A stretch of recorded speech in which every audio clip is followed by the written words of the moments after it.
Bonjour à tous. Comme annoncé, il s'agit de la deuxième bonne nouvelle de la rentrée avec le rapport d'évaluation du Greco.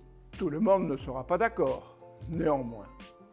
Il s'agit d'un bilan et de recommandations à mettre en place dans une stratégie globale pour prévenir la corruption, ciblant l'ensemble des personnes chargées de l'exécutif et ou l'ayant exercé, sur la base d'une cartographie des risques. De fait, Monaco n'est pas un îlot sur le fleuve Zambèze. Au contraire, il est ouvert au monde à l'appui de ses forces vives et de ses ambassades. C'est vrai, Monaco peut et doit faire mieux. Pour le Greco, il s'agit d'établir un plan d'action opérationnel pour atténuer les risques de corruption et de le rendre public surtout. D'autant que la culture de la confidentialité et de la discrétion est prégnante dans notre pays.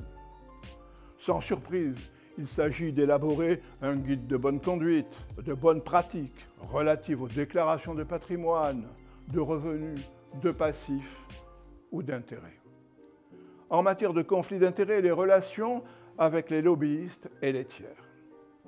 Un comité d'éthique a été créé en décembre 2023.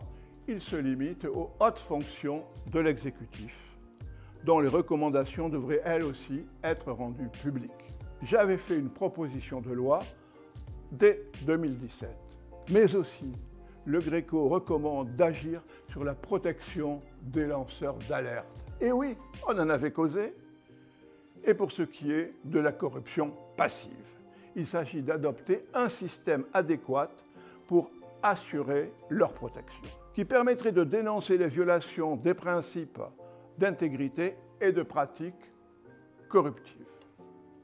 De fait, pour beaucoup, et sans doute trop, crier « parano, parano, parano » est une lecture pour le moins approximative des livres de psychologie.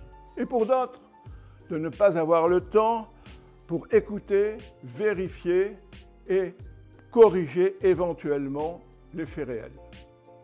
En ce qui concerne la corruption passive, celle qui ne se voit pas et celle qui ne se mesure pas, de quoi s'agit-il?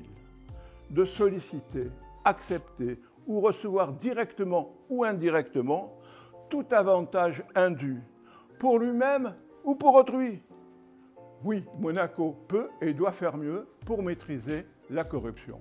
Et peut-être ça nous donnera l'occasion d'une troisième vidéo sur la rentrée.